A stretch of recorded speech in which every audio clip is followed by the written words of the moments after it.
réveil à tous ceux qui viennent de nous rejoindre. Dans notre magazine ce matin, nous allons vous proposer une multitude de reportages et aussi des invités très intéressants pour suivre un petit peu l'actualité de ce début de semaine. Alors aujourd'hui, en marge de la 22e édition du Salon international du tourisme et des voyages, nous allons parler d'une série documentaire car notre télévision, Canal Algérie en l'occurrence, mais aussi la télévision algérienne accompagne toujours cet événement, mais aussi accompagne le travail effectué pour la valorisation de la destination algérienne. Alors aujourd'hui, nous aurons le plaisir d'accueillir Saïda Mayouf qui vient de réaliser une série documentaire intitulée Air d'évasion. Elle va nous balader à travers le pays. Et puis justement, dans le pays, il y a des endroits qui sont vraiment jaloux du patrimoine et de nos héritages.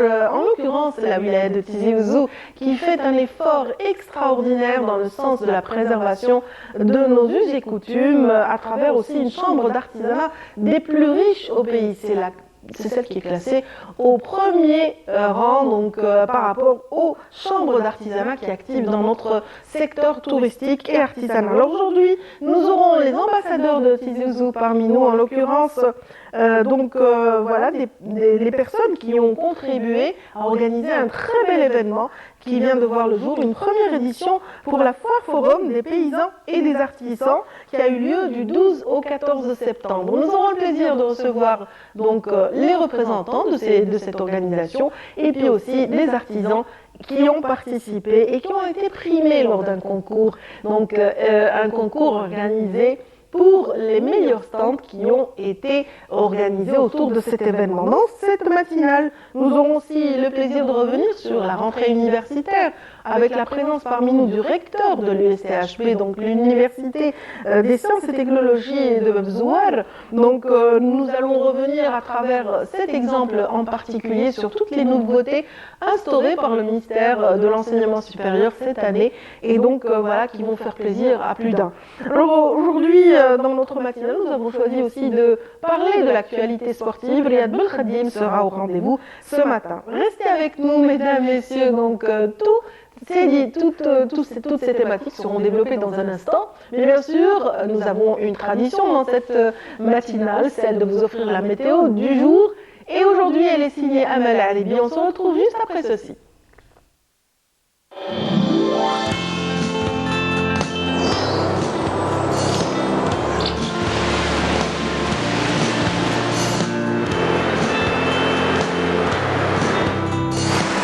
موبيليس تقدم لكم الأحوال الجوية.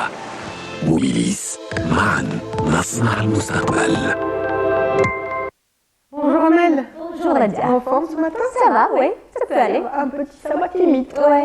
Quand je vois le soleil, ça va pas. Oh là là, l'amour. Ouais. Enfin, voilà, j'ai rendu mon parapluie, hein, moi, avec plaisir. Ah, oui. Non, moi j'ai hâte qu'il y ait de la pluie. J'ai hâte. Franchement. Malish.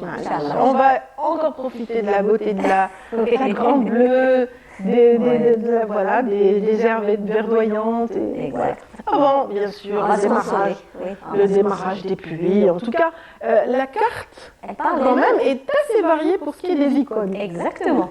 Un peu partout. Un peu partout, il se passe des choses, mais je n'ai C'est pas varié. compris. Ouais. Donc, j'attends vraiment vos précisions, Je vais Amel. expliquer. Allez-y, s'il vous D'accord. plaît. Merci. On va expliquer. Merci Nadia et bonjour à tous. Eh bien pour aujourd'hui, on a eu de la brume matinale, mais cette fois-ci sur les hauts plateaux de l'Ouest également, vers les Aurès. Puis le ciel se voilera progressivement, mais en fin d'après-midi cette fois-ci sur le plateau Ouest, et qui vont donner des orages et qui peuvent donner aussi quelques pluies par endroit. Par contre, la journée, eh bien, on aura du soleil partout, d'ouest en est. La moitié sud, par contre, connaîtra un ciel plutôt voilé vers l'extrême sud, le Egartassili et le Sahara central, le Sahara oriental, avec tendance orageuse, cette fois-ci vers le Bécharoua.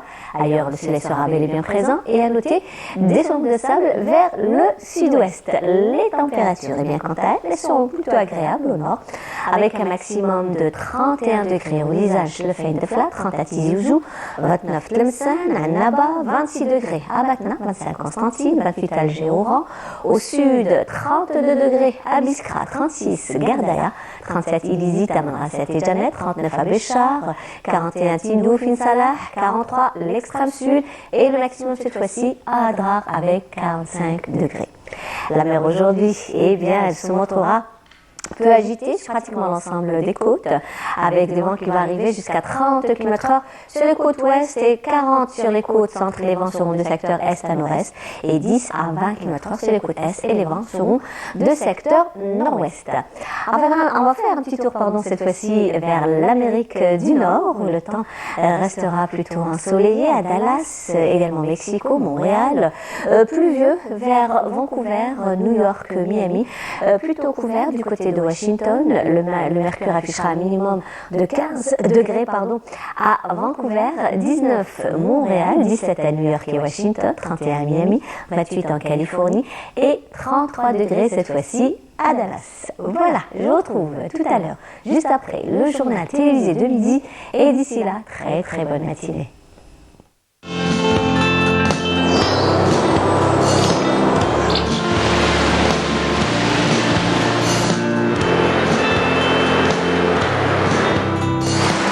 موبيليس قدمت لكم الأحوال الجوية. موبيليس معا نصنع المستقبل.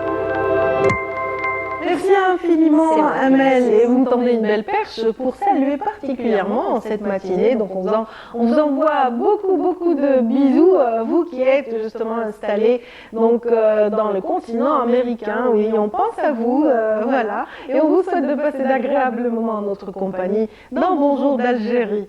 Alors voilà, c'est le moment de se dire au revoir. Musique peut-être?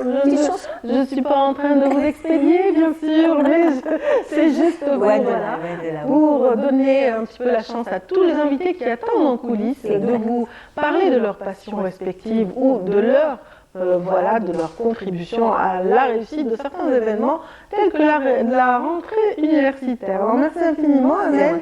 Je vous offre à vous et à vous tous qui nous regardez ce matin cette très belle reprise d'El Hasnaoui interprétée par le collectif Les Citoyens du Monde ainsi que Djilali Toumert. Ça se passe en Kabylie dans un décor des plus beaux. C'est une manière aussi de planter le décor pour la séquence qui va suivre où nous allons parler de la foire forum des paysans et des artisans. Restez avec nous.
خام قراس كناك موالي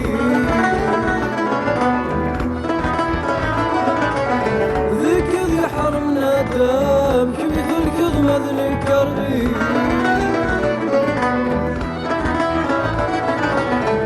فوقش مصخام قراس كناك موالي ذيك ذي حرمنا دام كمثل كظمة ذي الكرغي محمل ما تشذر حرم فرح نحلاوي بين ولا ما تشذر حرم فرح نحلاوي بين ولا تفريضينك الغير ومن يطار الهوى تفريضينك الغير ومن يطار الهوى بيه ويميز من الدين قلبي نفكي غلوكانا ويميز من الدين قلبي نفكي غلوكانا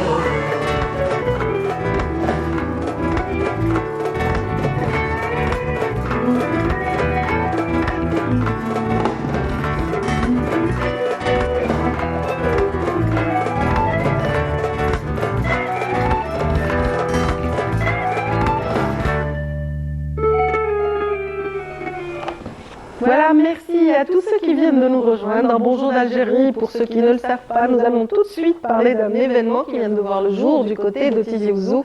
Il s'agit en l'occurrence de la Foire Forum des paysans et des artisans. Donc un travail vraiment qui est à saluer, qui est à encourager et à promouvoir également.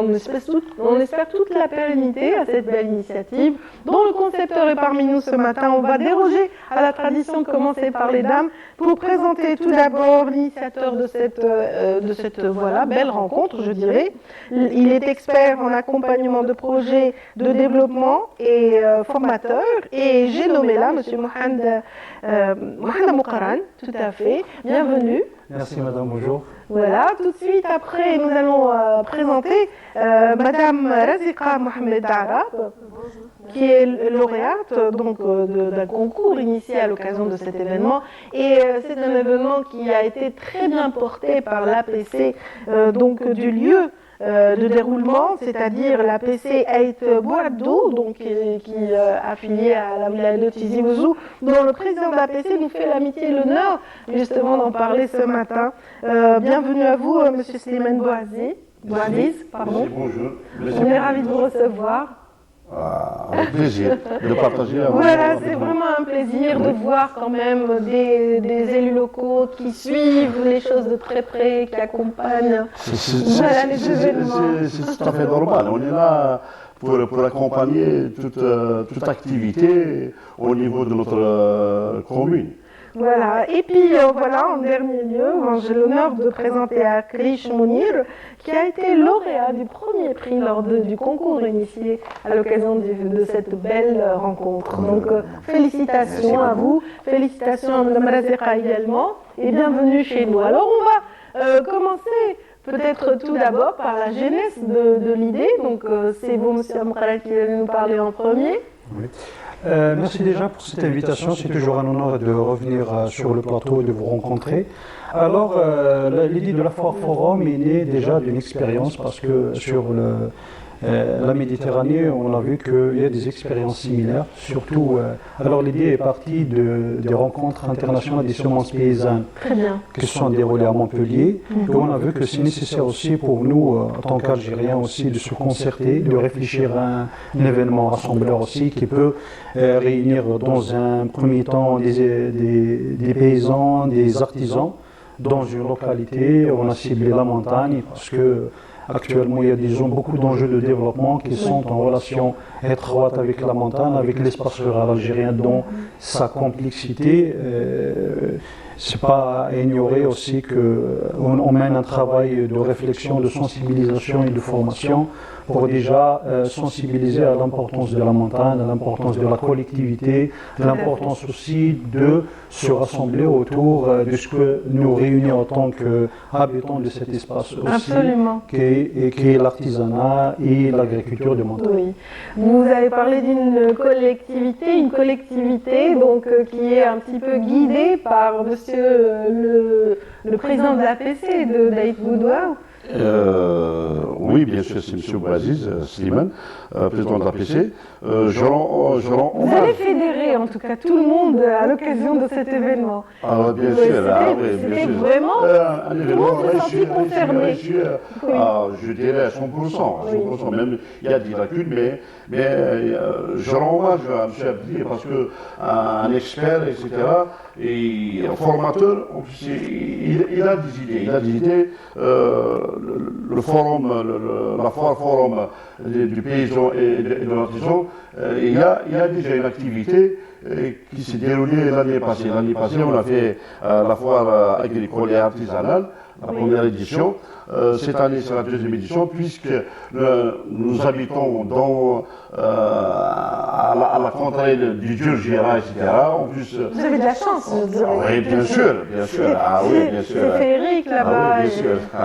C'est belle montagne. Je ne peux pas habiter à autre région là, parce que il y a l'air pur, il y a une simplicité de vivre, même par rapport, il y a une difficulté. Voilà. Oui, mais il y a une richesse. Il y a une richesse incarnée par toutes ces détentrices. Voilà, toutes ces détentrices du savoir. Oui, absolument. En plus, c'est accompagner nos artisans, accompagner nos agriculteurs, etc. Parce que nos aïeux, c'était par rapport à l'agriculture. Et ils faisaient l'agriculture de montagne. L'agriculture de montagne, c'est par rapport à ça, c'est par rapport le concept de l'agriculture de montagne qu'on voulait dynamiser, et puis donner de la visibilité. etc. Voilà. D'une On va manière. parler des retombées de l'événement, il n'y a pas de souci dans un instant. Le temps de poser une petite question à Mme Razika Mohamed Arab. Donc on est très content de vous recevoir. Vous êtes très élégante dans la robe kabyle. Et j'imagine un petit peu toutes les couleurs pendant l'événement. J'imagine que toutes les femmes ont revêti un petit peu la robe kabyle, les bijoux kabyles qui sont d'une grande élégance. وي ولا كان ليكسبوزيسيون كيا سي حاجه تراديسيونيل نخدم لي طابي تراديسيونيل لي كولور كليا لو لوج لو جون لو فير لو نوار لو بلون نخدم كاين لي روب كابيل لا بوردور à la main et tout avec des gâteaux traditionnels. Qui vous a transmis ce savoir-faire? Comment vous avez appris? Est-ce que vous avez été formé dans une institution ou est-ce que c'est votre grand-mère, votre mère Non, لي طابي تراديسيونيل حفظت عند خالي حفظت عند خالي حاجه الكافي كلي نخدم بحال ناض بخار ابري بلاتي لي ليفز لا الانترنت تو نتبدا داك شويه مي حاجه اللي نزيد نحفظ عليها حاجه نسكسو في كوكوش سكسو في لوغ ونقير داني تو نخدم اي ما عرفت ولا مازال نخدم. Oui, Monsieur Bali, vous pouvez un petit peu traduire pour ceux qui nous suivent et qui ne comprennent pas? Alors l'idée de son activité, déjà c'est une activité familiale, elle travaille avec sa sœur déjà. Très bien. Alors c'est essentiellement, les deux sœurs travaillent dans la tapisserie traditionnelle. Ici c'est un travail aussi ancestral déjà, c'est grâce aussi à l'aide des parents. Et aussi elle travaille dans la transformation alimentaire, à savoir le couscous traditionnel, les préparations traditionnelles du couscous et bien sûr les gâteaux traditionnels. Donc à ce moment-là, elles sont en train aussi. C'est une découverte aussi pour nous durant cette forum. On était très très ravis de découvrir deux sœurs qui travaillent un travail acharné parce qu'elles commencent le travail de 4 heures du matin jusqu'au soir. Et aussi on est content de les accompagner prochainement pour déjà valoriser le travail, surtout le travail féminin dans cet espace rural. Si elles ont pu avoir la seconde place, donc le second meilleur stand, c'est que vraiment il y avait une richesse dans ce stand et une manière de faire qui a dû vraiment les hisser à la deuxième place. Bien sûr, surtout la communication, la présentation déjà, le lien aussi avec le public parce qu'on a insisté sur le fait que on n'est pas en train d'organiser une foire pour la vente ou bien la dégustation, mais beaucoup plus pour l'échange, la communication, communiquer autour du produit, autour de l'artisanat, autour de l'activité, pour la valoriser prochainement. Donc c'est ça aussi l'idée principale du Foire Forum, c'est discuter, se concerter autour de l'activité, non pas se focaliser sur la vente. Voilà, une belle activité qui va de pair avec la montagne et qui est très appréciée, très convoitée, même par les médecins, un peu par tout le monde, c'est l'apiculture. Et notre apiculteur a décroché le trophée de la première meilleure place donc, pour cette organisation, pour un stand qui a séduit tout le public et le jury. Ça n'a pas été facile. Hein. C'est votre charme qui a joué. Ou alors ce sont vos abeilles qui ont fait le travail parce que vous avez un miel de Et il y a une qualité. complicité. D'accord. Donc effectivement, on a eu le premier prix. C'était difficile parce qu'il y avait aussi beaucoup de stands qui étaient aussi beaux et magnifiques. Comme on dit, personne n'est meilleur que l'autre, chacun est meilleur dans son métier. Absolument. Donc j'encourage les artisans à s'améliorer et à donner plus. Ah. Oui, très bien. Donc on va montrer ces trophées qui ont été préparés certainement par des artisans locaux, non? Qu'est-ce qu'il en est par rapport aux trophées? Alors, dans cette première édition, on n'a pas eu le temps de faire toutes les choses convenablement. On a fait une commande, mais prochainement, Inch'Allah, ça sera un travail fait par des artisans autour de l'olivier, parce qu'il symbolise aussi la vie, la pluralité, la diversité, la région aussi.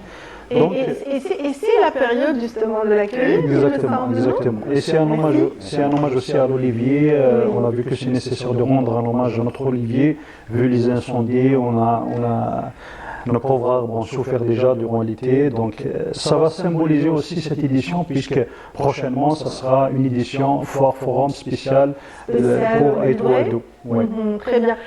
Moi, j'adore la tradition qui continue justement d'exister en région montagnarde. Donc, on a cette huiza qui est toujours de mise.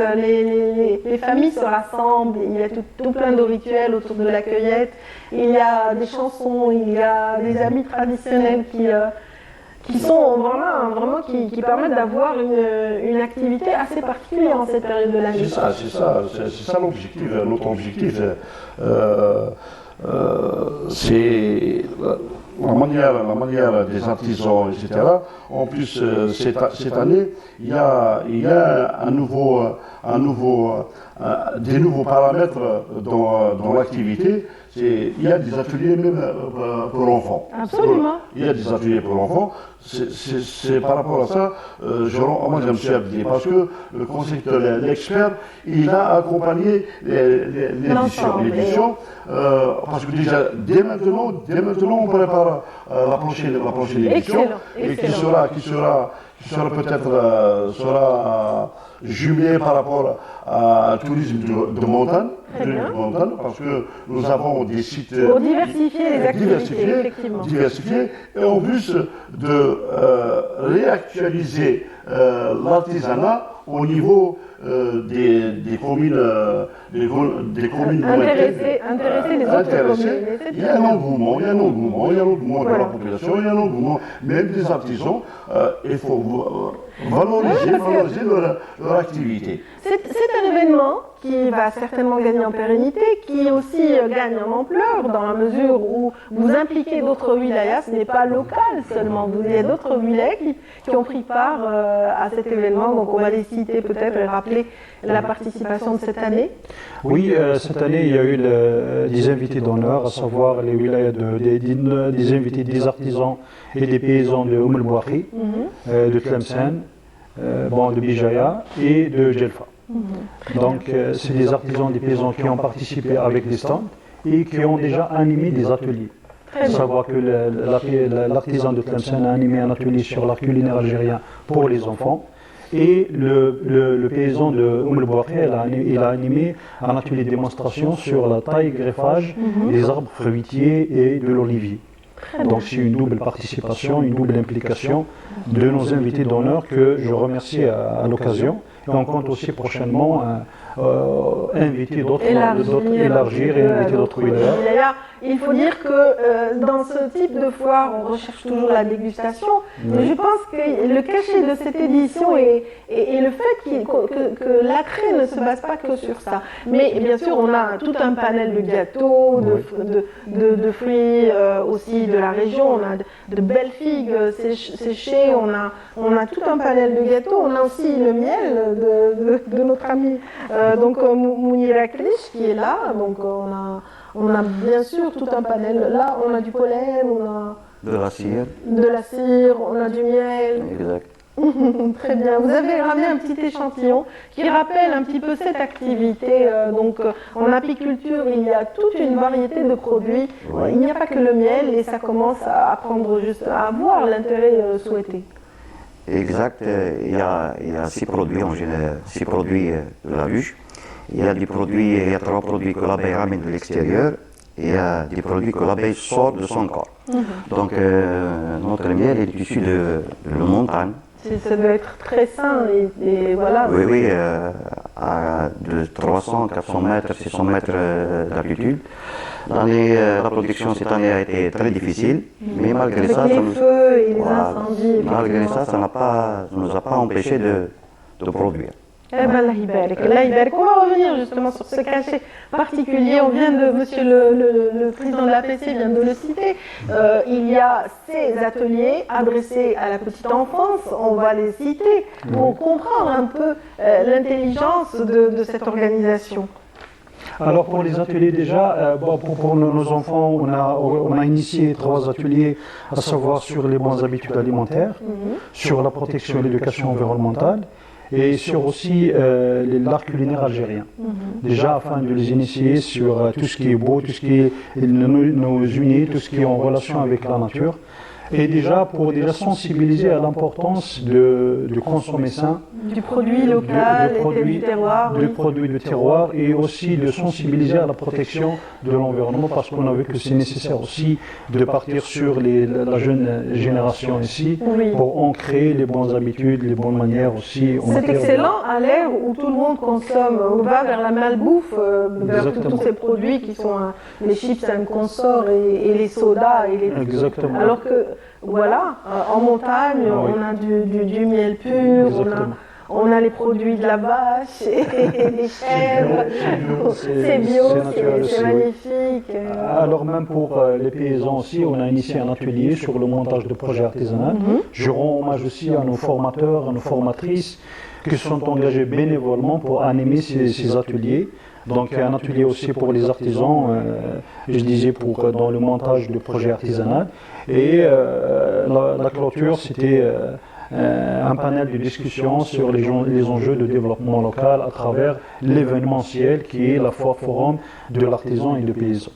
Donc aussi on a effectué une visite au musée, à l'écomusée de Djurdjura, Très bien. animé par nos chers collègues aussi et amis du Parc national de Djurdjura, le secteur forestier de Teleguilef.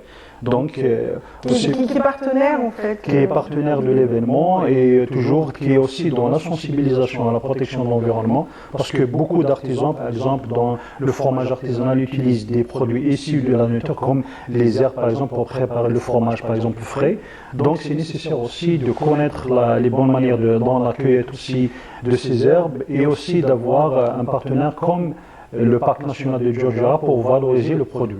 Je rends un hommage spécial parce que c'est le premier parc en Algérie qui a fait bénéficier les artisans de son logo pour protéger les produits de terroir issus du parc, de la zone du parc de Djurdjura. Voilà, donc on a essayé de faire réunir la concertation, l'échange de bonnes pratiques, la formation, la sensibilisation, pour dire aussi que une foire forum, c'est pas un marché, c'est pas uniquement le marché de terroir, mais aussi c'est un rendez-vous de rencontre pour échanger dans la durabilité. Par la durabilité, les bons procédés, Exactement. les conseils, voilà l'entraide entre les artisans mais aussi les paysans. Et j'espère que vous avez profité à fond de cette belle rencontre, Razira. Ça va. Vos tapis ont séduit, on le sait, ils sont magnifiques et ils sont pleins de couleurs. Et on a vu tout à l'heure les images et les photographies. Donc vous attendez déjà le prochain rendez-vous, vous êtes prêts? Inch'Allah, Très bien.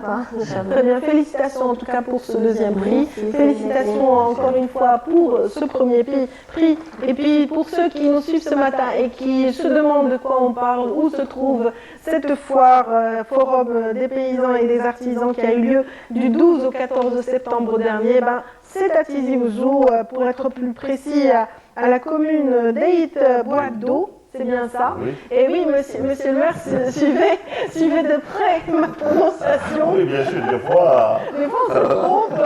Mais voilà, donc c'est bien. Aït Boadou qui accueille cette belle rencontre, cette belle fête de l'artisanat et Boadou, de l'agriculture. c'est la commune même des historiens d'Ahmed Oumari. D'accord, d'accord. Ahmed Oumari, Très bien.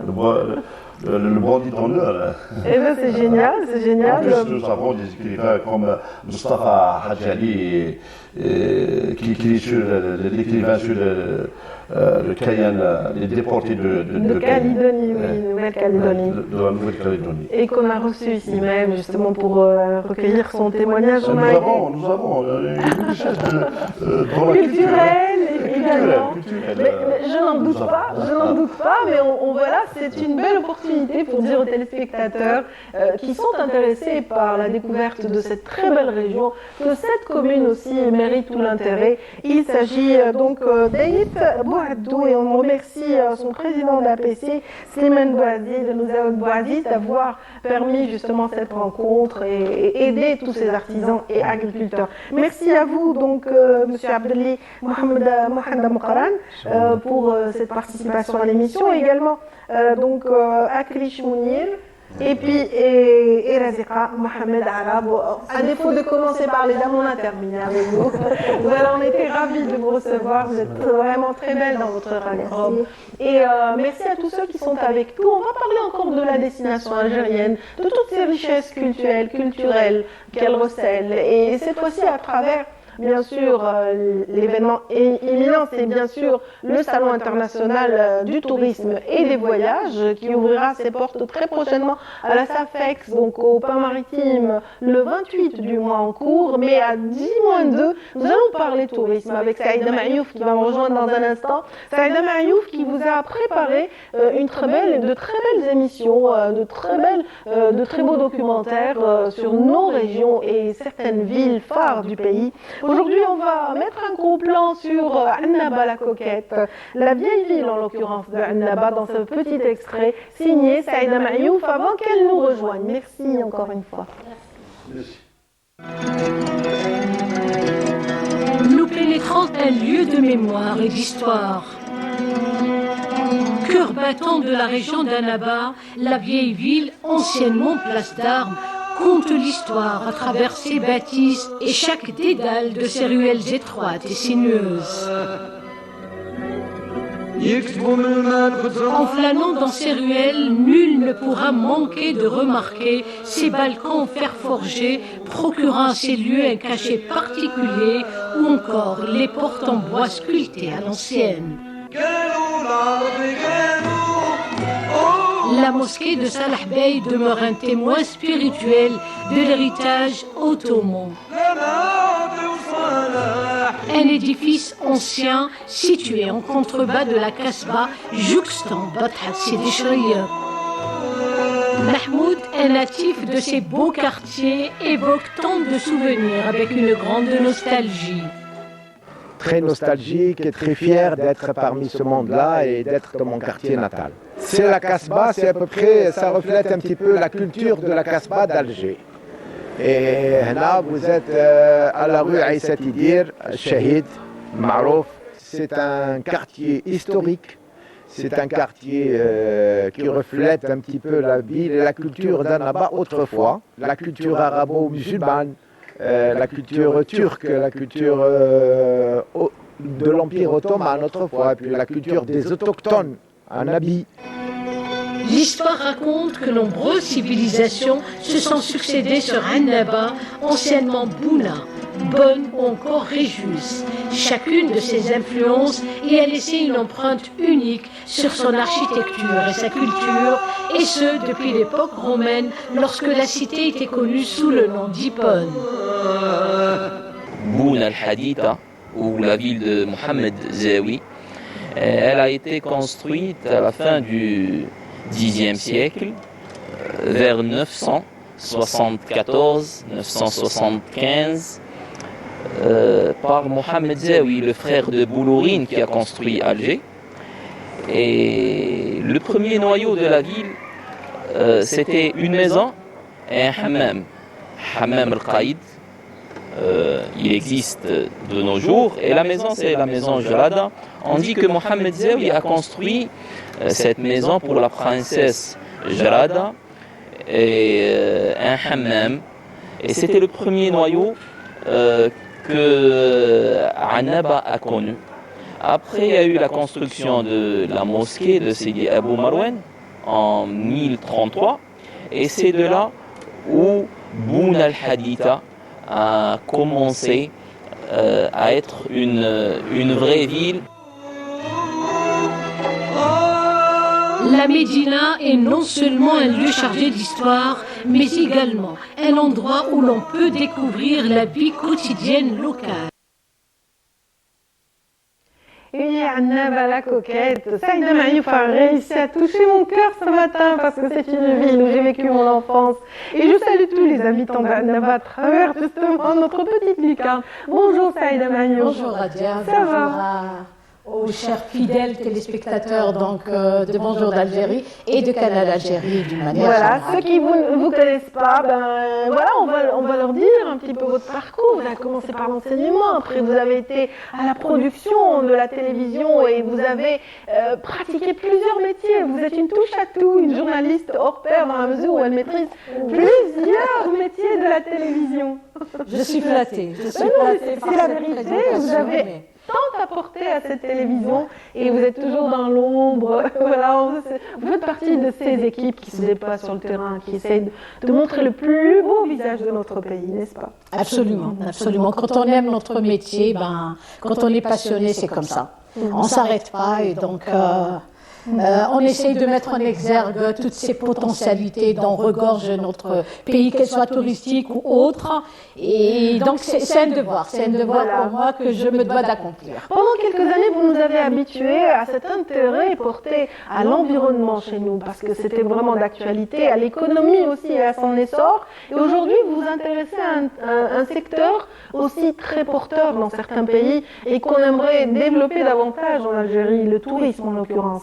Tout à fait, tout à fait. Donc après l'environnement, c'était les hydrocarbures, en grande partie, donc avec les documentaires réalisés sur Sonatrach dans différentes régions, notamment le sud du pays. Cette fois-ci, ce sont 3 documentaires dédiés au secteur du tourisme. Et donc on a fait la côte ouest avec Mostaganem et Inti-Mouchent, la côte est avec Annaba, ce que vous venez de voir. Donc ça fait partie d'un 52 minutes.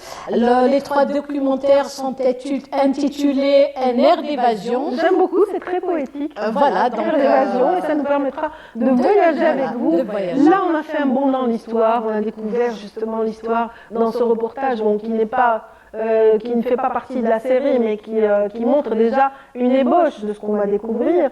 C'est vrai, là-bas, c'est une ville d'histoire. Effectivement. Absolument. Donc chaque documentaire avait un sous-titre d'abord.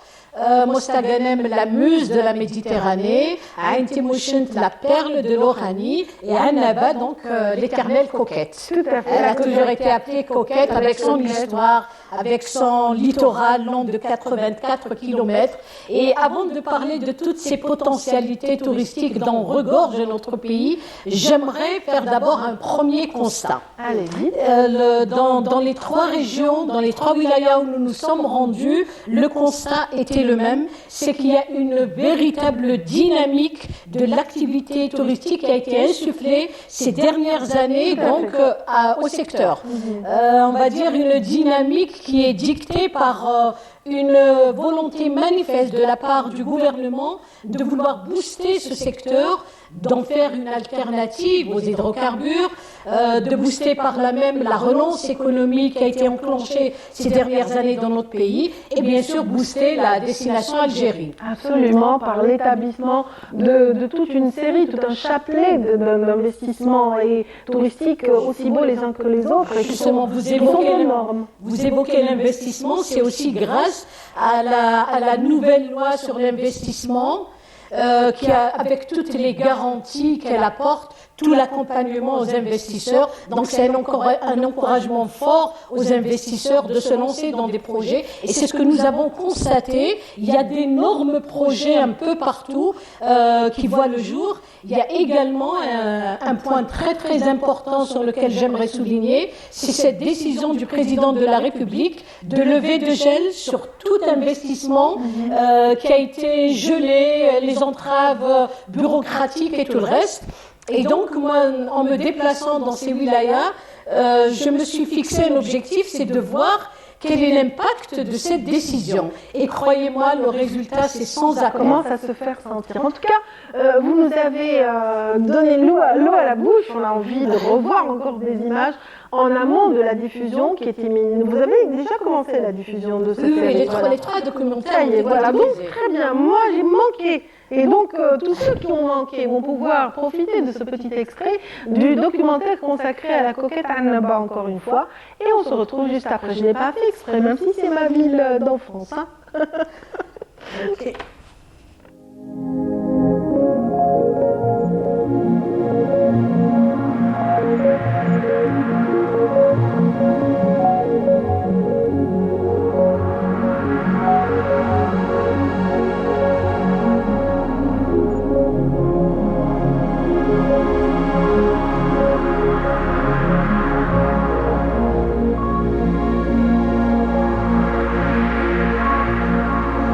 Wilaya côtière de l'extrémité nord-est de l'Algérie, Annaba est située à 600 km de la capitale Alger. La coquette se distingue par une position géostratégique, des potentialités naturelles à perte de vue, diverses infrastructures et une histoire riche et bien ancrée, outre un artisanat authentique et des espaces de loisirs et de divertissement en constante progression, autant d'atouts à même de hisser l'ancienne Bouna au rang de pôle touristique par excellence.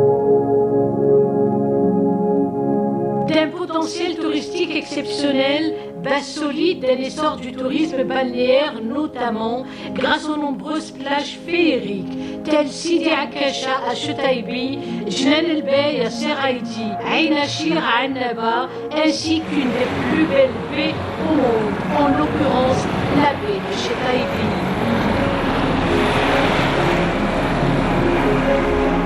Sans conteste, Annaba recèle une diversification exceptionnelle du produit touristique susceptible de devenir une source importante de revenus hors hydrocarbures. Nichée sur les rives scintillantes de la Méditerranée, Annaba la séduisante est plus qu'une simple ville, c'est une mosaïque d'histoires anciennes, de superbes plages immaculées, bordées par des eaux scintillantes, ainsi que des vestiges fascinants qui attirent les voyageurs en quête de découvertes uniques et d'émerveillements.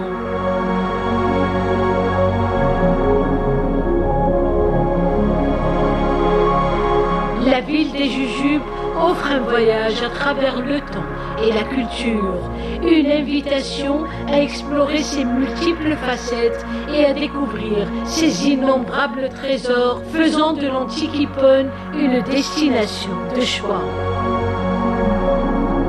Nous entamons notre voyage dans l'antique ville romaine Hippone par une balade sur la corniche bounoise où des spectacles de toute beauté donnant sur des plages de rêve aux eaux turquoises et des étendues de sable fin offrant aux visiteurs un havre de paix pour se détendre et se ressourcer.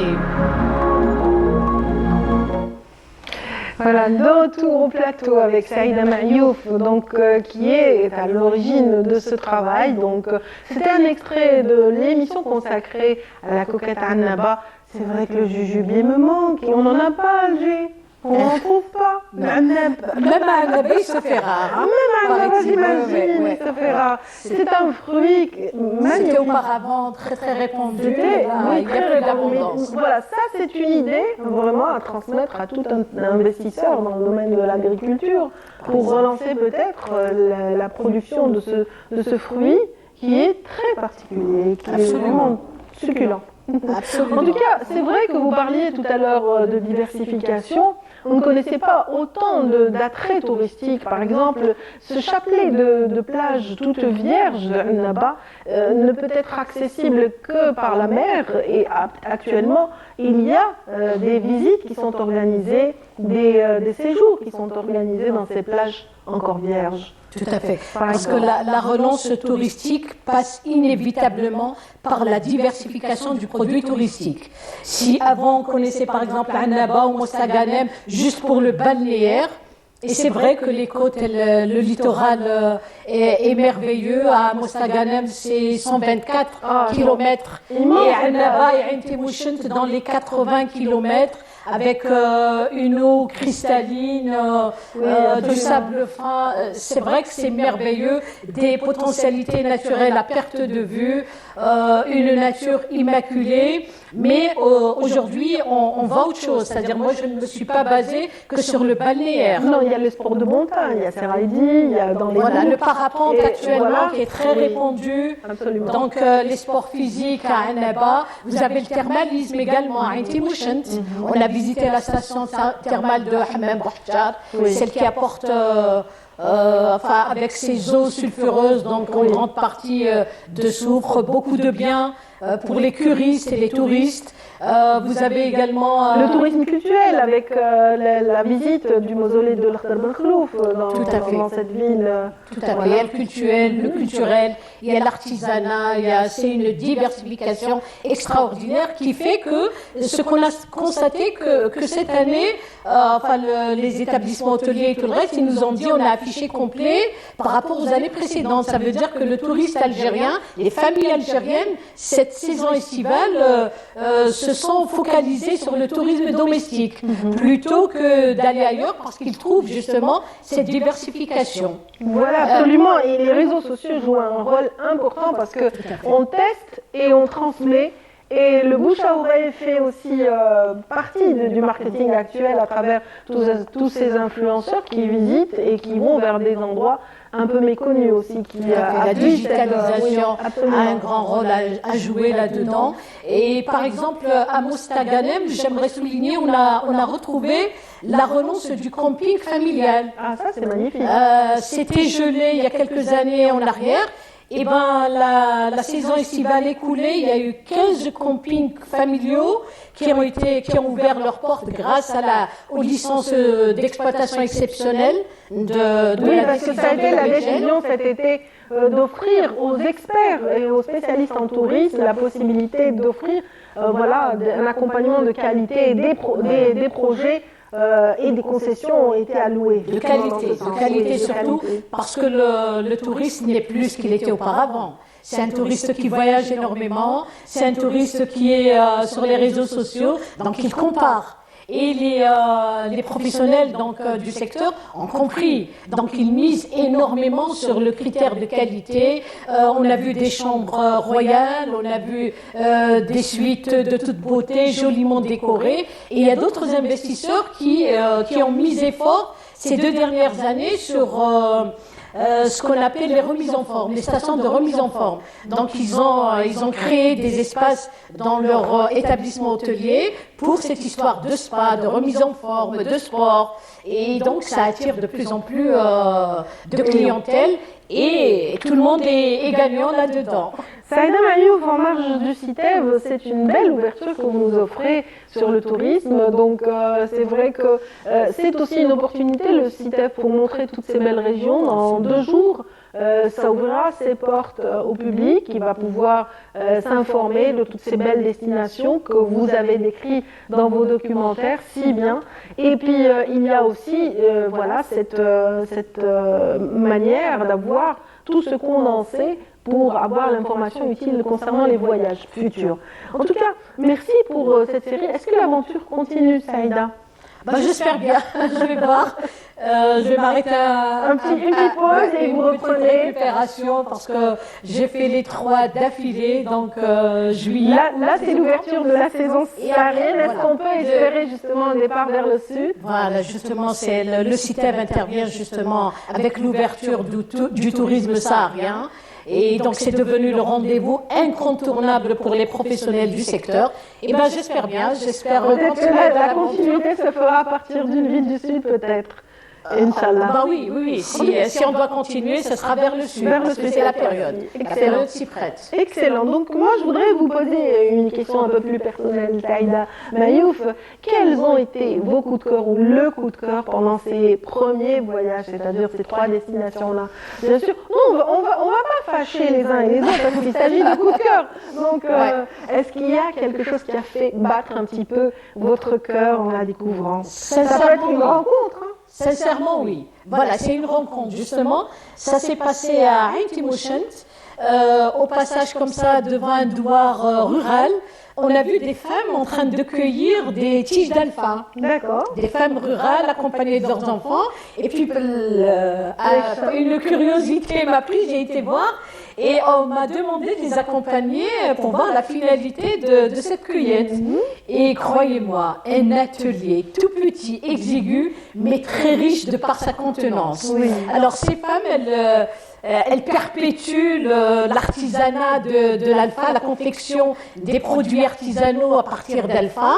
Ce sont des couffins, des produits utilitaires, d'autres décoratifs. Elles sont une dizaine. Elles se mettent au travail à la confection et alors elles se sont constituées en association. Et la présidente d'association me disait la révélation m'est venue à partir d'un panier qui appartenait à sa grand-mère depuis les années 50. Voilà. Qu'elle avait gardé et s'est dit pourquoi ne pas perpétuer ce savoir-faire. Et donc c'était vraiment extraordinaire. Oui. C'est vrai que rencontrer des femmes aussi passionnées, un peu comme vous, hein, Saïda Mayouf, ça fait toujours plaisir. Ça fait énormément plaisir. En tout cas, vous nous avez permis de découvrir des sites magnifiques, mais aussi des personnes complètement dévouées à leur passion. Et nous allons certainement avoir à découvrir tout un panel de personnes aussi intéressantes les unes que les autres à l'avenir. Absolument. C'est une grande découverte, c'est une belle aventure. Ça nous enrichit, ça enrichit le téléspectateur et puis j'espère être à la hauteur quand même dans cette Vous l'avez été, d'où votre présence. découverte. Vous l'avez été, vous avez eu de très bons échos pour Air d'évasion, donc cette série documentaire qui met en relief de très belles villes d'Algérie. On remercie Saïda Mayouf pour cet apport et puis on vous remercie aussi d'être avec nous. Bien sûr, c'est en marge, on le disait, du Salon international de tourisme et des voyages qui ouvre ses portes dans 2 jours. On vous invite à glaner toutes les informations nécessaires concernant de futurs voyages, mais aussi la destination algérienne de manière générale ou même d'autres destinations du monde. Alors on a été ravis de vous servir ce matin et on continue jusqu'à 9h30 après ceci. The aegis of the Ministry of Tourism and Handicrafts, the Committee of the International Tourism and Travel Exhibition CITEV announces the organization of the 22nd edition of the International Tourism and Travel Exhibition from 28 September to 1st October 2023 at the Exhibition Center Safex, Algiers. Those who wish to participate, travel agencies, leisure and recreation clubs, hotel establishments, banks, insurance companies, communications agencies, associations and emerging companies, please visit the website of the exhibition, www.citev.dz. Do not miss the opportunity to participate in the most important tourism event in Algeria, CITEV 2023.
nous allons parler de l'université algérienne à travers la présence parmi nous du recteur de Bab Zouar, en l'occurrence l'USTHB, l'université des sciences et technologies de Bab Zouar, M. Jamaldine Makretz. Bienvenue. Bonjour et merci pour l'invitation. Oui, merci à vous d'être avec nous pour nous donner toutes les informations utiles concernant cette nouvelle rentrée universitaire.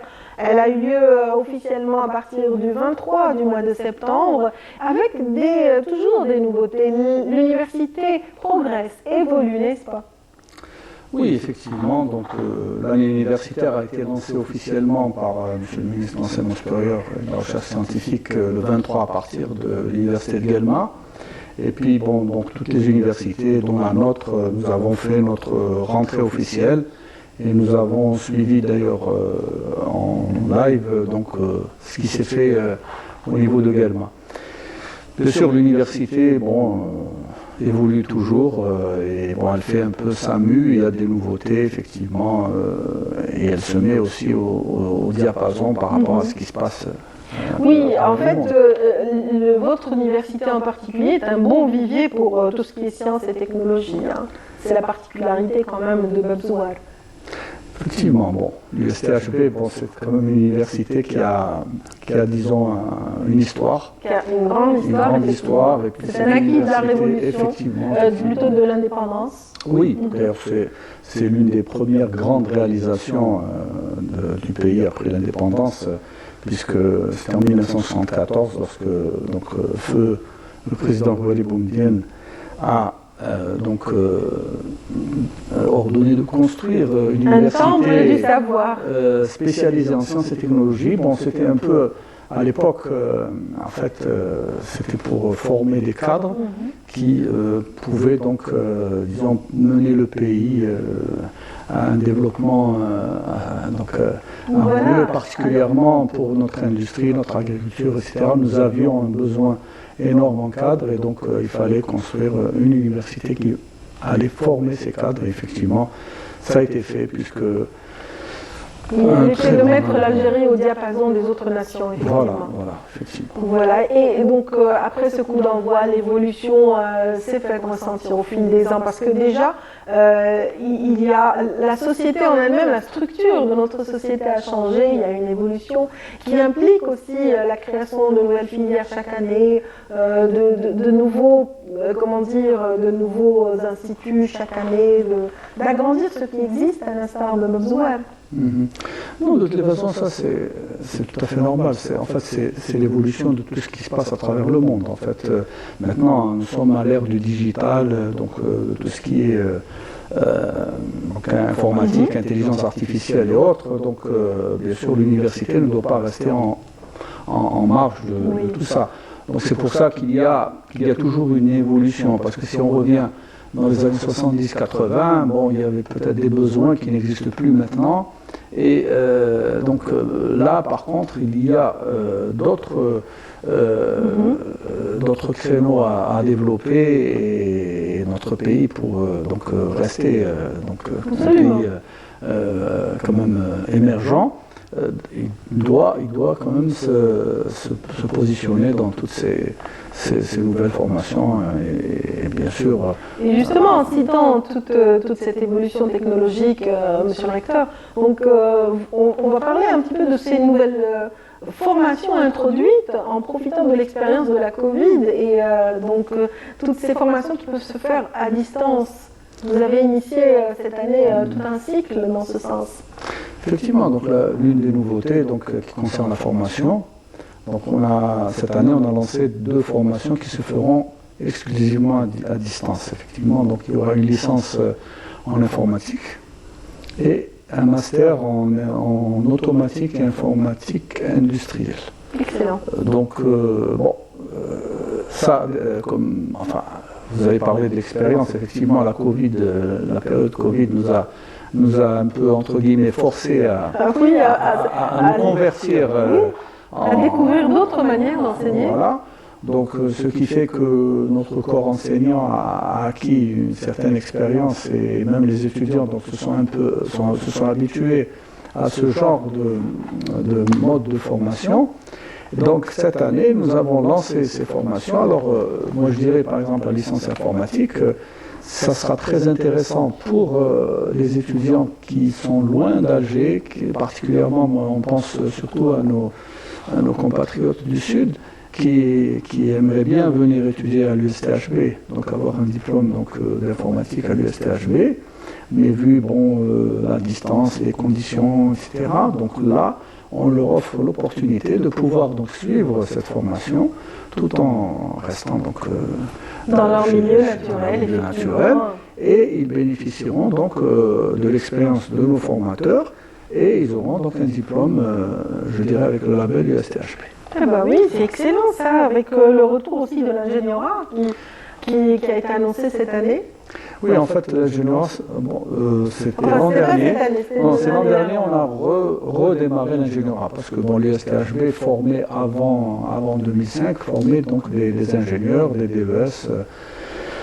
Et donc c'est quelque chose qu'on sait faire, disons, et qu'on a repris maintenant depuis l'an dernier. Mais pour l'instant, nous n'avons pas encore défini les spécialités, mais nous sommes à la deuxième année en ingénierat, donc en sciences et technologies, et en ingénierat en informatique. Donc les deux filières ont déjà 2 ans, c'est la deuxième année d'existence.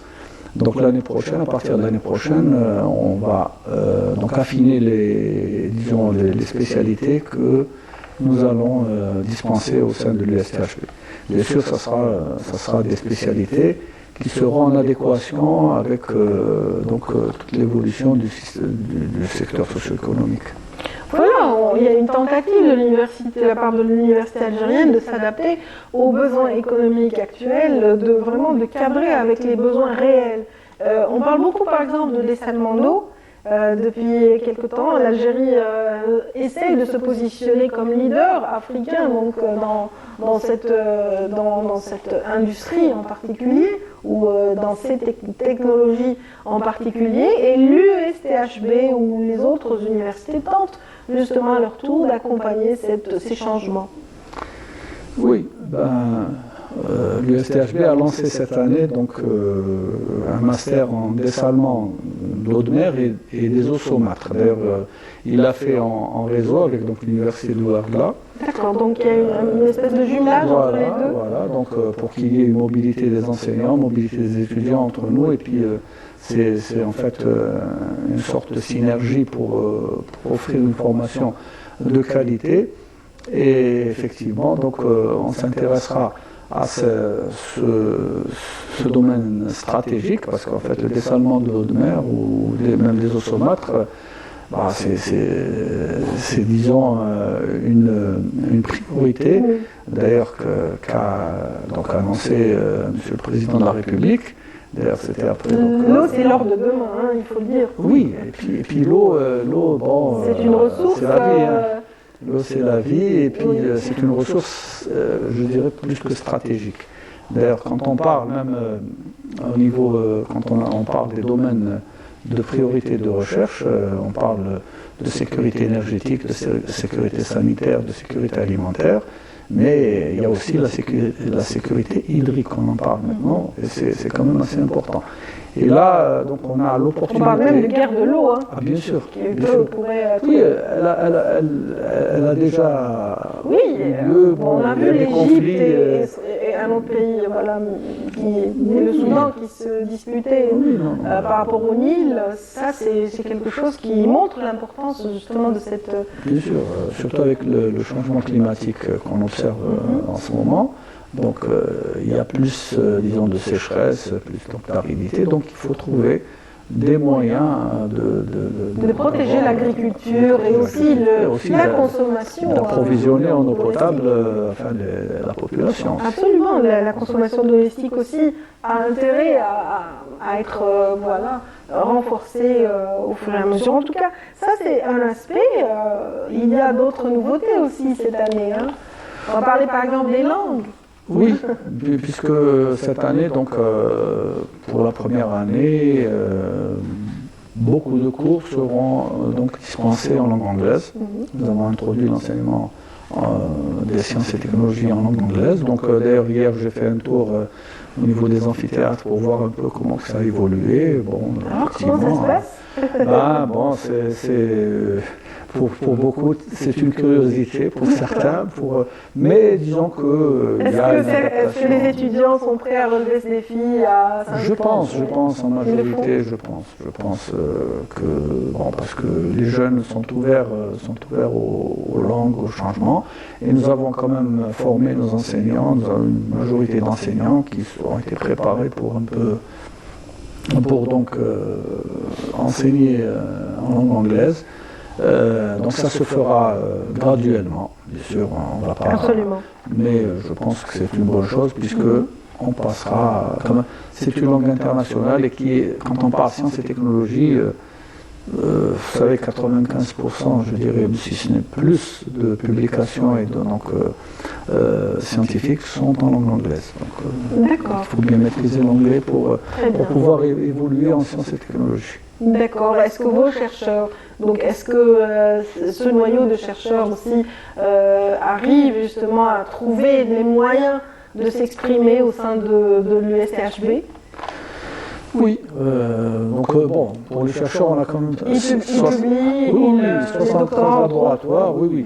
Non, les doctorants publient, d'ailleurs, pas plus tard qu'il y a environ un mois, il y a un doctorant qui a soutenu, j'étais dans le jury, pour son doctorat, il a fait 31 publications dans des revues de rang A et même A+, et donc entièrement en anglais. Il a présenté même sa thèse en anglais. C'est un jeune docteur là, qui a tout l'avenir devant lui. Et nous avons un autre chercheur, c'est un collègue qui était d'ailleurs de ma promo, qui est bien classé même mondialement. C'est quelqu'un qui a plus de 500 publications, nombre de citations, il est cité plus de 12 000 fois. Et il est donc à la faculté de chimie, là, c'est quelqu'un qui s'est dévoué d'ailleurs pour la recherche. Une petite lumière comme ça. Effectivement. Nous avons quand même pas mal d'individualité. Et au niveau recherche, d'ailleurs, la difficulté pour nous, c'est de créer une synergie sur des projets importants. Sinon, en individualité et recherche, nous avons quand même des chercheurs de très haute qualité. Est-ce que l'USTHB travaille de concert avec d'autres universités? Est-ce que les échanges sont quand même ont leur place dans l'enseignement actuellement? Oui, bien sûr. Que ce soit au niveau pédagogique, il y a des fois des interventions de collègues, particulièrement les Algériens de la diaspora, dans certaines formations. Et en recherche, nous avons pas mal de laboratoires qui ont donc des échanges qui interviennent dans des projets internationaux. Il y a des thèses en co-tutelle qui se font aussi. Donc il y a quand même cette belle dynamique. Voilà, cette dynamique. Très bien. En parlant de dynamique, monsieur le recteur, aussi, on va parler de tous ces clubs étudiantins et qu'on reçoit d'ailleurs sur ce plateau de temps en temps parce qu'ils sont à l'initiative d'événements qui sont dignes d'adultes confirmés ou de diplômés et qui font toute la renommée de l'université. On peut peut-être les saluer ce matin. Oui, bien sûr. D'ailleurs, chaque fois, chaque fois qu'il y a une exposition, je fais le tour, je les encourage. Je les reçois chez moi quand ils ont besoin de sponsors, je les aide. Il y a pratiquement 23 clubs scientifiques qui activent. D'ailleurs, il y a un club qui est renommé qui a organisé récemment la Coupe nationale de robotique, le club CELEC, qui est connu maintenant même à l'étranger. D'ailleurs, là, ces jours-ci, ils ont aussi un autre événement qu'ils doivent organiser. On est en train de les aider. Et ce qui est bien, c'est valorisant quand même pour les bien sûr. Puis même, c'est aussi bon pour l'étudiant, parce qu'en fait, un étudiant qui arrive, imaginez, il vient, il fait son cours sans TD, il rentre à la maison, il repart, il se concentre uniquement sur des études académiques. C'est pas quelqu'un qui pourra, disons, s'épanouir et même exprimer son talent. Donc là, il y a ces clubs où vous avez donc, c'est-à-dire que l'étudiant Il y a du est là, génie, oui, voilà, effectivement. et ce génie donc s'exprime à travers des réalisations qui sont très intéressantes.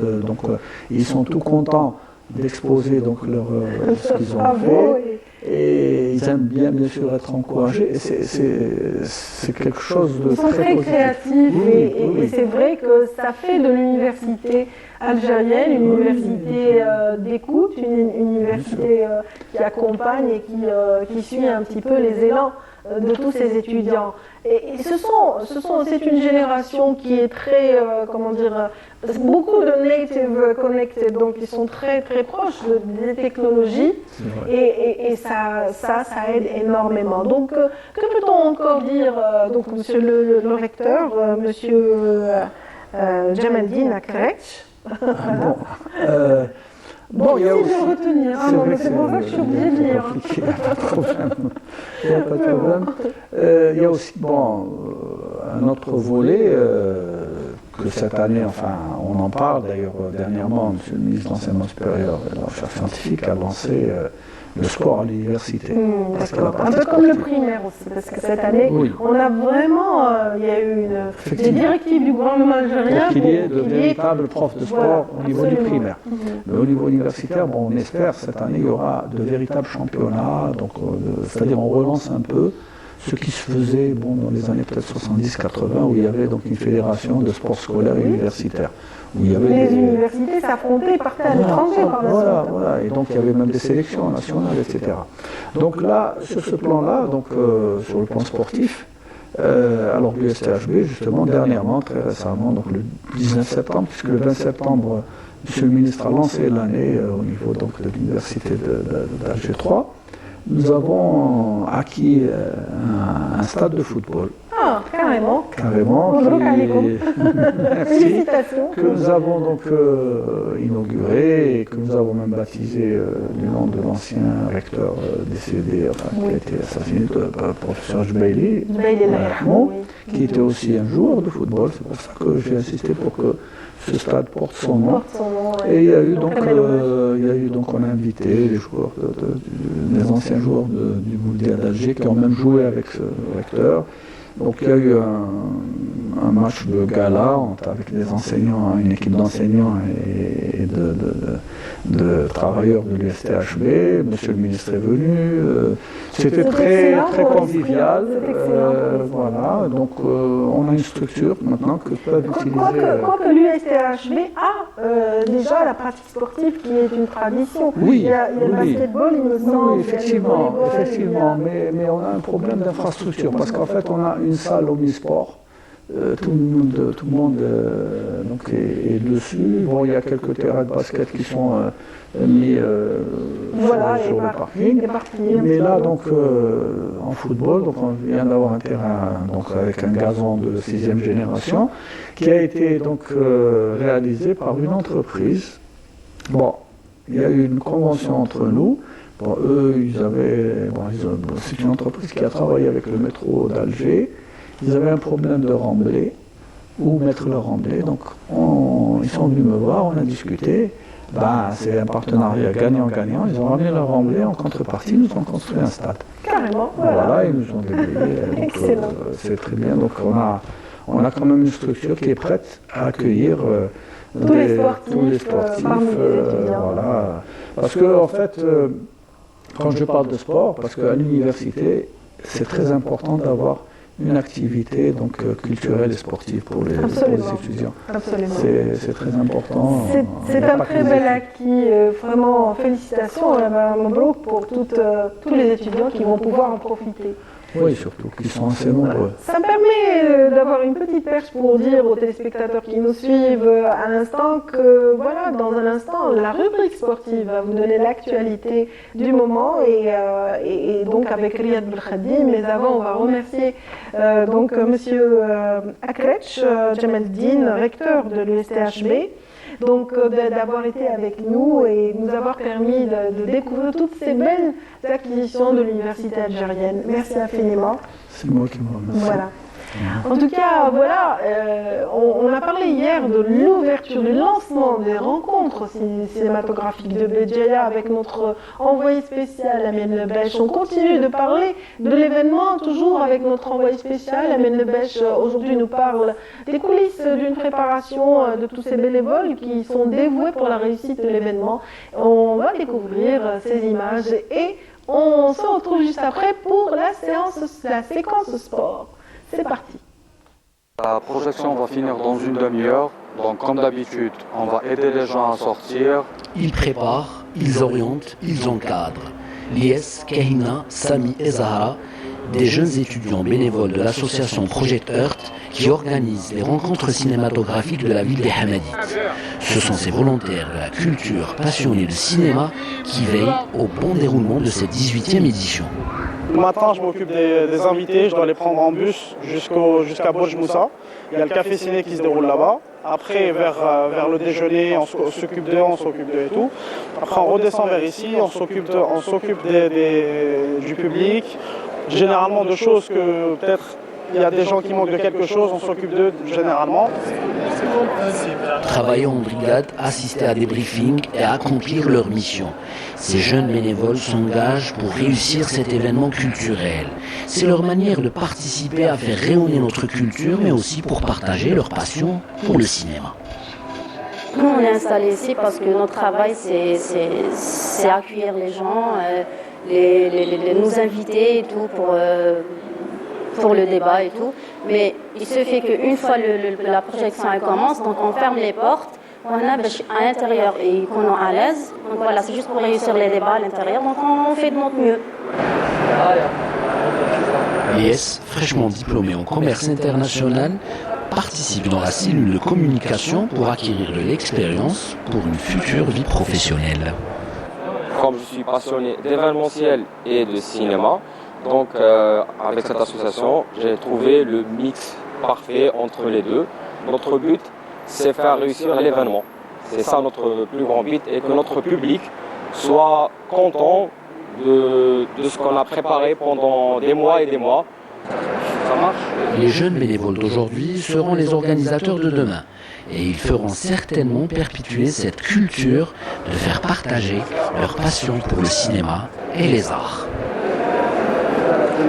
J'espère que le public Béjaïa va bien profiter de cette belle rencontre très attendue en général par les cinéphiles. Et on remercie Amine Lebèche pour son envoi. Donc tout de suite, on disait tout à l'heure qu'on allait parler sport avec Abou Khadim. Bonjour Riyad. Bonjour Adia. Ça va, ça va et vous? Ça va très bien. Oui, bon réveil. Bon réveil, voilà, j'espère que vous avez pris un bon café, ça n'a pas été mon cas ce matin. Un peu plus qu'un café. Ça me manque. Je suis au troisième. Eh ben, tahtek. On va parler sport, on va parler aussi de la FAF en début justement de séquence. La FAF, donc le président de la FAF a été reçu par Monsieur le Président de la République, n'est-ce pas? Oui, tout à fait. C'est le troisième président en un seul mandat. Walid Sadiq a été élu jeudi et c'était le seul candidat avec 76 voix sur 82 possibles. Le quorum avait été atteint. Walid Sadiq donc a été reçu hier par le président de la République et il a présenté au chef de l'État sa vision du football, sa vision pour le développement et la relance du football algérien. Et le président de la République a insisté également sur ce point-là, la relance, en félicitant bien évidemment l'élection de Walid Sadiq, le plus jeune président de l'histoire de la Fédération algérienne de football. Il vient à peine d'avoir 44 ans. Et il a de gros chantiers. Il a 21 points donc qu'il avait présentés après son élection à la tête de la présidence de la fédération. En fait, il va finir le mandat olympique, c'est-à-dire qu'il a à peine 18 mois pour essayer d'assainir déjà financièrement la fédération. Il a donc parlé de plusieurs chevaux de bataille, notamment l'équipe nationale qui va entamer la Coupe d'Afrique des Nations en janvier prochain. Le championnat qu'il a, avec ses propres mots, dit qu'il n'avait de professionnel que le mot, donc il fallait un petit peu professionnaliser un peu plus l'exercice de la Ligue 1 professionnelle. Donc beaucoup de choses sont sur le bureau du nouveau président de la Fédération algérienne de football. On lui souhaite toute la réussite et c'est vrai que c'est un challenge des plus difficiles. On attend énormément de la part de ses présidents et on espère justement que la FAF nous offre de belles surprises cette année aux Olympiades entre autres. Inch'Allah, les Olympiades où on n'est pas qualifié. Par contre, le foot féminin, lui, joue ses chances en Coupe d'Afrique des Nations. Il a fait aussi partie des points du nouveau président Walid Sadi, c'est le foot féminin. On a assisté il y a quelques mois à la Coupe du Monde de football, qui a de plus en plus de succès.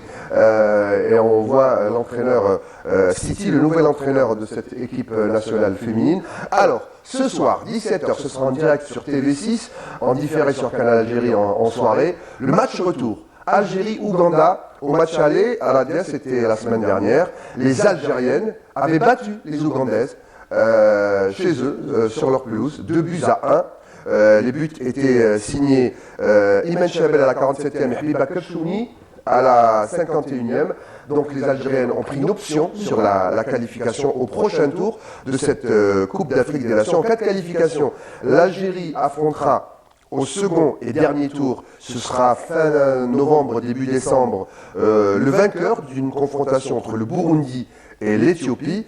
Je rappelle que lors du match aller, les deux équipes, Éthiopie et Burundi, avaient fait match nul à Bujumbura, un but partout. Pour rappel, l'équipe féminine a enregistré une dernière participation à la CAN en 2018, c'était au Ghana, marqué par une élimination dès le premier tour. Le foot féminin a, comment dire, si je dois trouver les mots, tout est à faire. Tout est à faire, c'est un autre chantier. Voilà, un amalgame entre les joueuses locales. Il y a une vraie passion pour le foot féminin. Les filles chez nous aiment le football, aiment le pratiquer. Il faudra aussi revoir le championnat féminin, qui est vraiment en marge des championnats des garçons, des petites catégories ou des espoirs. Donc il faut le revoir, il faut le mettre en évidence. Peut-être nous aussi, télévision, on a notre part. Notre pierre à mettre dans la promotion du foot féminin. Je les ai croisées hier. Ah oui, elles s'acheminaient certainement vers le lieu de... Là, elles sont à Oran, parce qu'elles jouent à Miloud Hatfi ce soir, au stade olympique d'Oran. Je pense qu'elles allaient vers l'aéroport. Là, c'était leur dernière séance d'entraînement. Avant donc ce match face à l'Ouganda, et ce sera en direct à la télévision. Il faut être derrière les filles, il faut aller au stade aussi, hein. On fait un appel à la population d'Oran, ce sera à 19h après les heures de travail, donc il faudra aller soutenir ces filles. C'est un amalgame entre des pros, des joueuses qui évoluent notamment en France, dans de bons clubs. L'entraîneur, c'est un des meilleurs dans la catégorie du foot féminin. Siti, il a notamment formé les joueuses de Lyon, l'Olympique lyonnais, qui est un des meilleurs clubs en Europe. Il a été entraîneur au Paris Saint-Germain, il a fait un petit tour également à la direction technique du foot féminin en Russie. Et là, il est en poste en Algérie, et son premier objectif, c'est de qualifier à la CAN, c'est la première étape. Les grandes nations sont le Nigeria, l'Afrique du Sud. Il faut déjà se mettre à ce niveau-là pour espérer une qualification à une Coupe du Monde, et ça, ce serait un vrai bond vers l'avenir pour ce foot féminin. C'est tout ce qu'on leur souhaite. On leur souhaite d'obtenir tous ces résultats vraiment espérés par leur coach, Inch'Allah, Ya Rab. Allez, le visa, je vous l'ai dit, on a déjà fait le break. Une option pour la qualification, et après il faudra s'armer. Bon, rien n'est fait, il reste 90 minutes. On espère l'emporter et jouer le prochain tour face ou au Burundi ou à l'Éthiopie. Bonne chance. Bonne chance, j'espère qu'elles auront vraiment la chance de leur côté à Oran, et j'espère qu'elles seront vivement soutenues par le public. En tout cas, voilà, bravo à cette équipe qui va peut-être bien nous représenter à l'échelle africaine continentale. Et nous, on va les suivre sur la grille de Canal Algérie, surtout le groupe de la télévision algérienne. On l'espère bien. J'aime bien en tant que femme. Cette année, les programmes restent les mêmes. 3 grands rendez-vous sportifs dans la semaine. Il y a Canal Foot, présenté par Saïd Felak, tous les dimanches, en soirée. Comme le titre l'indique, on Canal Foot, c'est pas du badminton, vous l'aurez compris. Il reviendra bien sûr sur tout ce qui s'est passé le week-end, notamment les championnats de Ligue 1 et de Ligue 2, les matchs de l'équipe nationale quand il y a regroupement, notamment en octobre prochain où il y a 2 matchs. Face au Cap-Vert, et ensuite un déplacement à l'étranger pour jouer l'Égypte. Et bien sûr l'équipe nationale. Lundi, la programmation de 52 chrono qui revient à sa programmation du lundi à partir de 18h jusqu'à 19h, présentée par Mokhtar Hamani. Toute l'actualité, reportages de tous les autres sports hors football, les sports olympiques, c'est une année olympique. C'est très important, Radia. En 2024, ce sera les JO de Paris. Donc on va suivre toutes les sélections, toutes les disciplines qui se préparent, qui essayent de se qualifier pour les Jeux Olympiques de Paris. Ce sera en été prochain. Et puis Weekend On Sport. croise les doigts pour tout le monde. Weekend Sport tous les jeudis soirs en prime à partir de 21h, présenté par votre serviteur, qui reviendra sur toutes les compétitions qui se dérouleront ou qui vont se dérouler le week-end, vendredi, samedi, que ce soit les sélections nationales, tous les sports confondus, les clubs également en compétition nationale ou en coupe africaine, où sont déjà en lice l'USMA et le CRB qui jouent d'ailleurs ce week-end leur match retour. Et il y a à suivre jeudi, donc après-demain, la première journée ce week-end de Ligue 2 amateur. Cette année, ce ne sera plus un groupe, mais ce sera 2 groupes de 8 clubs. On y reviendra plus en détail dans le Week-end Sport jeudi à partir de 21h. Très bien, donc dès ce jeudi, vous êtes déjà prêts pour nous donner l'actualité, Yad Belkhadim?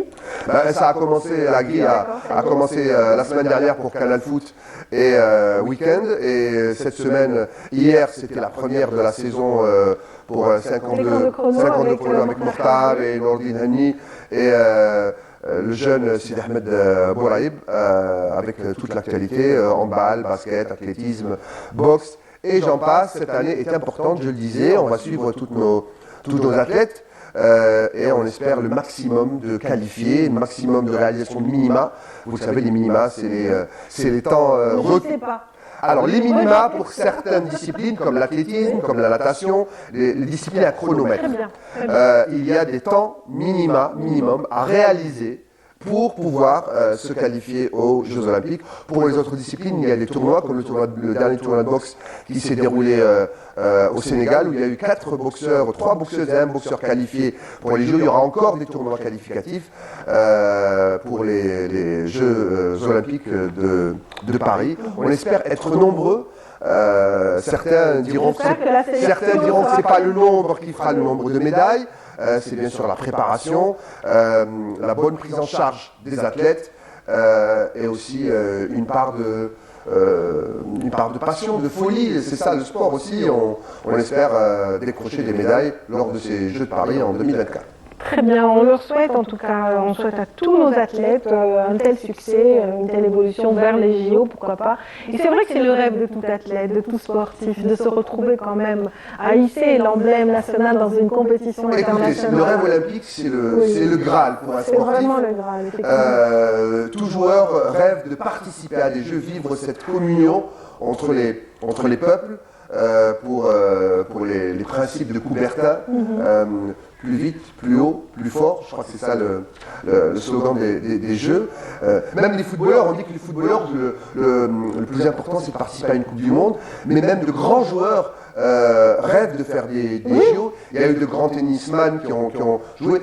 Kylian Mbappé, qui est un grand footballeur, qui joue au Paris Saint-Germain et qui a été attendu dans le temps par le Real, il a négocié avec son club pour pouvoir jouer les Jeux Olympiques cette année chez lui dans son pays. C'est vous dire à quel point c'est le rêve un peu. Les JO, c'est le sport pur, le sport amateur par excellence. C'est l'excellence et puis vivre, être le porte-drapeau de son pays, c'est magnifique. Merci Riyad Belkhadim pour ce round-up. C'était long, on entend la musique. Non, la musique a d'ores et déjà été lancée pour le générique de fin. Vous aurez compris, mesdames, messieurs, que c'est la fin de cette émission. Merci de nous avoir donc suivis depuis le début. Merci pour votre fidélité. Passez une excellente journée. À très vite. Au revoir.